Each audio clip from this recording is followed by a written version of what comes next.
Le 23 septembre 2021, à 3h42 du matin, une notification solitaire a brisé le silence de la nuit d'Elena Marco. Historienne spécialisée dans l'investigation numérique, Elena était habituée aux messages étranges, aux pistes codées et aux archives oubliées. Mais celui-ci était différent. Un simple lien, nu, sans expéditeur, sans objet. Presque une invitation fantôme. Poussée par une curiosité professionnelle devenue une seconde nature, elle a cliqué. Le lien l'a redirigée vers un serveur d'archives gouvernementales, un portail sécurisé qu'elle connaissait bien. Mais à l'intérieur, un seul fichier l'attendait, niché dans un dossier au nom cryptique, Acron. Le nom du fichier était encore plus déroutant, Acron 2034.wave. Elena a froncé les sourcils. Ses doigts ont survolé les métadonnées. La date de création du fichier était indiquée, 13 ans dans le futur. C'était une impossibilité technique, une aberration logique qui aurait dû la faire rire. Mais elle ne riait pas.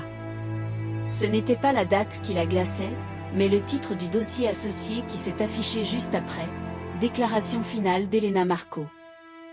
Mon propre nom, accolé au mot déclaration finale. Une vague de froid a parcouru son corps. C'était soit une mauvaise blague d'un collègue, soit quelque chose de bien plus sinistre. Son instinct d'enquêtrice a pris le dessus. Il fallait comprendre. Elle a commencé à tracer l'origine de la transmission. Le signal était faible, fragmenté, comme s'il traversait des couches de béton et de temps.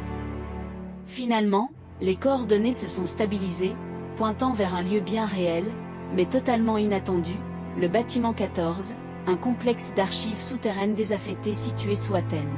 Un lieu condamné depuis un effondrement partiel en 2009, officiellement scellé et jamais rouvert.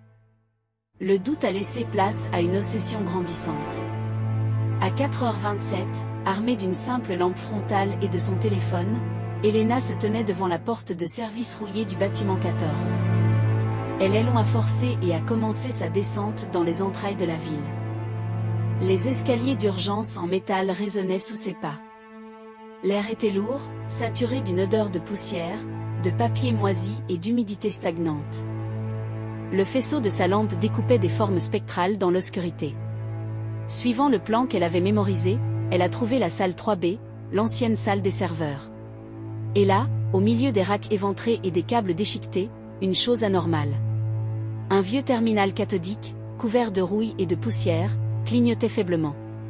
Un seul curseur vert palpitait sur l'écran noir, alors que l'alimentation électrique du bâtiment était coupée depuis plus de 12 ans. Alors qu'elle s'approchait, une ligne de texte s'est lentement matérialisée, comme tapée par une main invisible. « Elena, tu vas écouter l'enregistrement. Tu ne peux pas l'empêcher. » Sa gorge s'est nouée. Ce n'était plus une enquête, c'était un piège. Mais elle devait savoir. Elle a sorti son téléphone, a ouvert le fichier. Acron 2034.wave, play. Le silence d'abord. Puis un souffle rauque. Le son d'une goutte de tombant à intervalles réguliers. Et enfin, une voix. Une voix qui lui était familière, mais déformée par le temps. Une voix plus âgée. Usée. Brisée. C'était sa propre voix. Si tu entends ceci, alors tu viens d'entrer dans le bâtiment.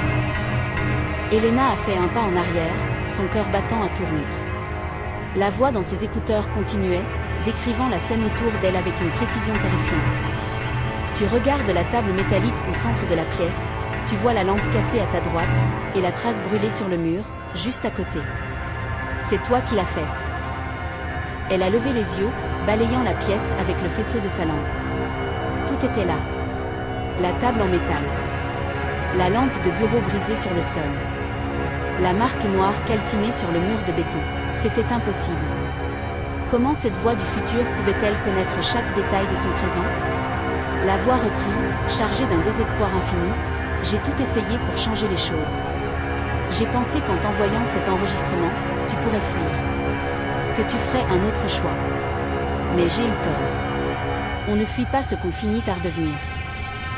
Un frisson glacial a parcouru sa colonne vertébrale. C'était comme écouter son propre fantôme. Dans 13 ans, ils vont enfin ouvrir le dossier Acron.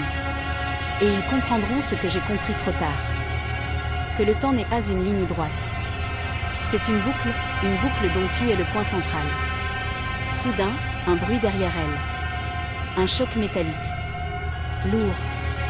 Quelqu'un, ou quelque chose, venait d'entrer dans la salle des serveurs. Elena s'est figée. L'enregistrement dans ses oreilles est devenu plus urgent, la voix presque un murmure paniqué. Quand tu te retourneras, tu comprendras. Ce n'est pas le futur qui vient vers toi, Elena. C'est toi qui t'en vas vers lui. L'audio s'est arrêté net. Un silence écrasant, plus assourdissant encore que le son de sa propre voix. Le bruit de la goutte d'eau s'était lui aussi arrêté.